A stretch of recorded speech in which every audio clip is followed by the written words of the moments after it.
Attention gamers. Imagine a situation where you are playing ADC in League of Legends because you have a fetish for pain and loneliness, and to make matters worse you have the map awareness of a burnt toaster strudel, so you quickly find yourself in a worse position than a screen door on a submarine. You are now caught in the middle of some Rugrats thunder tantrum. A jack-off with a javelin is trying to make you into a shish kebab, and Obama's wife is using up all her cooldowns to make sure the color on your screen gets turned off. But it doesn't, and you become the first marksman non-gender specific being in history to survive such a self-inflicted piss fest of getting caught out, because ADCs can build like tanks and it's actually surprisingly effective. Now this all started with a Reddit post that popped up when I was trying to jerk off one night about a Tanksary build that was described as quote-unquote disgusting, so I did a bit of research into why it's effective. For starters, if Riot were to take this booger-brained Billie Eilish champ and just double every value in her ult, you would expect there to be riots at Riot. But that's effectively what this experimental helmet does, in addition to making her ults pop out of the oven roughly 30% more often, which was the gateway drug of building some beef on bot laners. But unfortunately, when it came to me trying this out on a champ I'd never played, I sucked more than what you'd see under the facial category on the old P-Hubby-Dubby.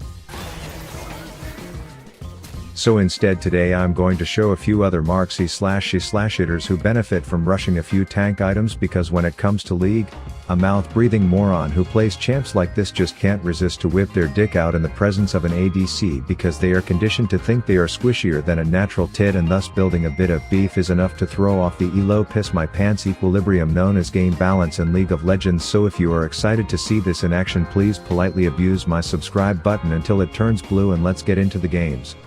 Alright, so game 1, I played my favorite character from that one TV show, and I was the beauty in lane because my support was the beast, as we were up against a comp that had equally as many assassins, to which I said more like ass in the lane as Hop Kitty did a few introductory leaps at the chick carrying the life-size stapler, and all of a sudden we were in a level 1 brawl to the bases. Kiana was clearly being played by Kevin O'Leary with the amount of greed going down, so I calmly clicked on the easternmost button on my mouse, knowing that when she dies I'll get a snort of that crack cookie dokie, which will probably feel pretty overpowered at level 1, and sure enough I was in the top 1% of wealth for albino gun sluts my age.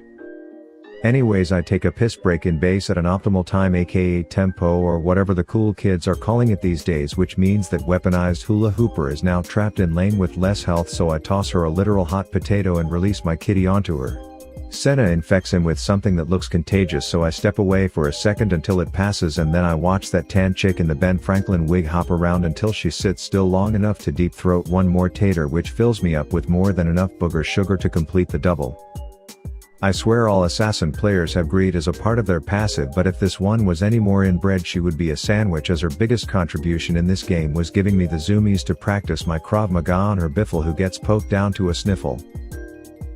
I decide to show the rest of the world how much money their Kiana gave me, and if you squint hard enough it actually looks like my missed W did a fat amount of damage to Spear Dick before I try to get into the introvert's personal space enough to kill him, but it's a waste of effort, so I just back up and launch the smiling nuke that I was carrying in my pocket this whole time.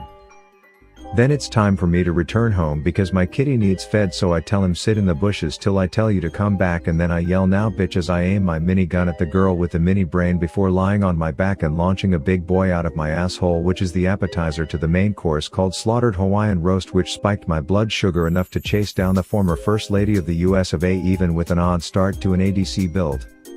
But laugh all you want, a minute later I was just channeling my own Grant Cardone and greeting for an extra piece of real estate when Robert, who we all known as Shish Kebab, comes in, and things are looking more bleak than Amy Schumer's stand-up career until you realize I have a 250 health item in my pocket and I survived with less than that. Hashtag who's laughing at my build decisions now, cause it ain't me, the guy who is stuck in silver elo, ha ha ha.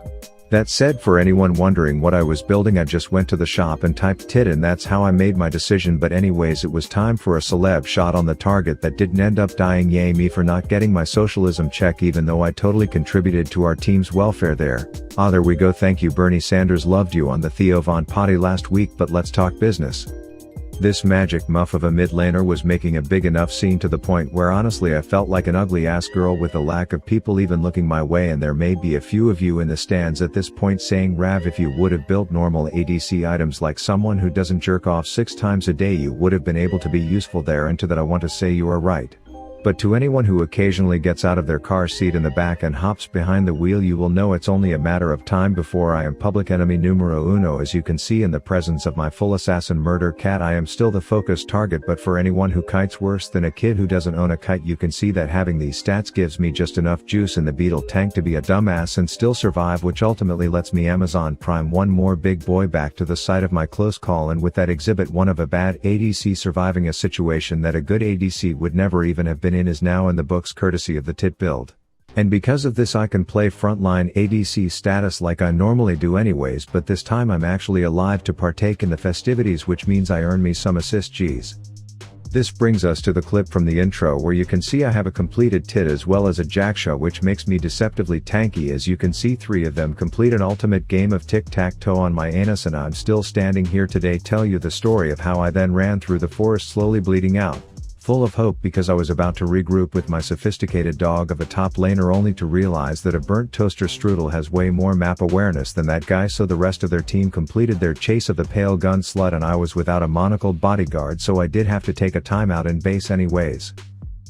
But it's okay, because a minute later when my team's moronic jungler dies because no one is around on our team to actually do any damage, I let that Susan make up for his shitty first impression by hammer timing that bullet ant tribesman in front of me.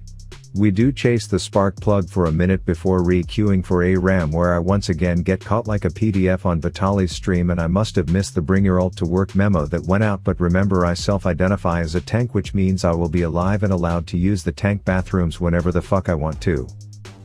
Side note, if you got ads on this video, you can be damn sure after that last clip they won't be making their way to my wallet. But you know what isn't demonetized? My health bar. That's right, Z commas in, you dumb idiot that still hasn't realized what I'm building, who has now gotten caught more than a football on Tom Brady's offense, which means the river wyvern is ours for the taking. We do enjoy the amenities that come from hanging a Chemtech dragon head on the mantle, but I personally am more of a fan of bullying people who don't even have real weapons, because at the end of the day they may try to use me as a scapegoat, and even though I don't have the normal damage to gamble a bit of dopamine on the table of these fights, I am actually able to survive and be a part of the fun group that I usually am, watching in black and white, and the camaraderie that comes from accompanying a giant bladed bobcat down a lane towards a fleeing hula hooper trumps the feeling of getting a few extra crits any day in my book. It also helped my cause that this particular Kiana was about as useful as Helen Keller's iPod. It was around this point where you can tell their Zin finally realized that I built like someone to not be fucked with, and you could just see the joy evaporate from his face, because now in his misery of playing this game he couldn't even one-shot the shitty positioned carry anymore, so he didn't even try, which incidentally meant I was back on the booger sugar to make sure that pocket-sized Sparkplug couldn't get too far away, because we all had plans with him and they involved hamster abuse.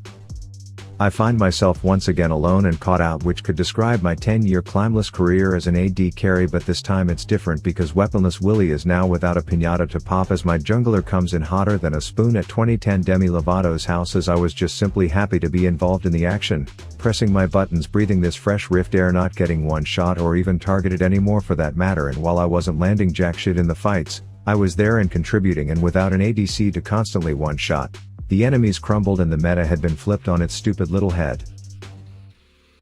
Game 2, I was on the long-ranged mall cop, and I'd like to preface this game by saying you can have a support who technically is the better support, but you can still absolutely hate him, and this was one of those cases. You see, we got in a few intense poke battles that we were winning, which was great until I got comfortable from fighting in 2v2s with my second, only for him to rub a quick one out right in the middle of a war that I put myself in, so I got chunked like a monkey in a Ben and Jerry's ice cream flavor, but it was fine because the frisbee bitch was still one shot and I had the perfect cue lined up until that fucking clown decided to steal my thunder, to which I got 0 assist credit.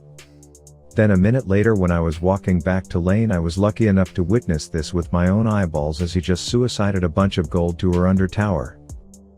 We did rotate up into the water highway at one point, and things were looking good as we were filming an episode of 2 Clowns 1 Cop, but turns out Fake-O is an even bigger kill stealer than Shake-O, so we split the bounties 1 for 1 before I got distracted and ended up chasing some midget glitter tits back to lane.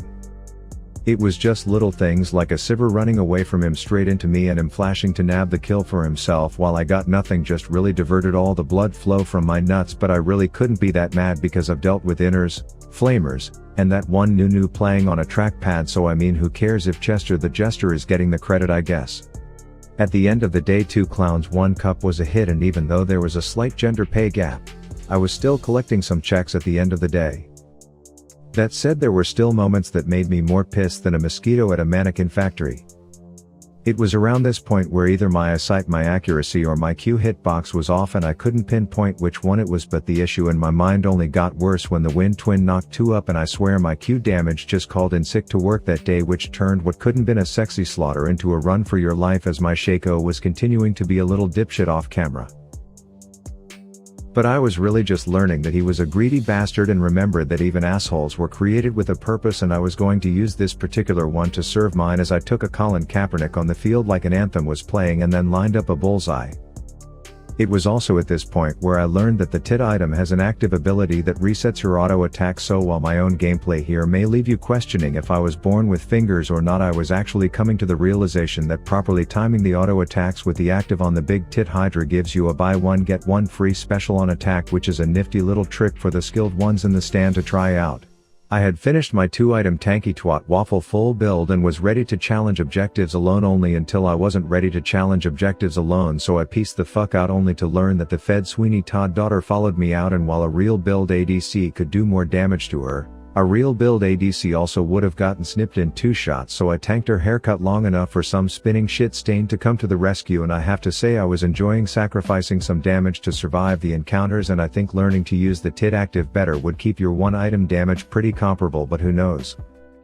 All I can say for sure is the enemies got all fucked up focusing an ADC who was actually the tank on the team, and it resulted in another easy but fun win, so try it out yourselves and let me know how you like it. Brush them tarts tonight. Rav out.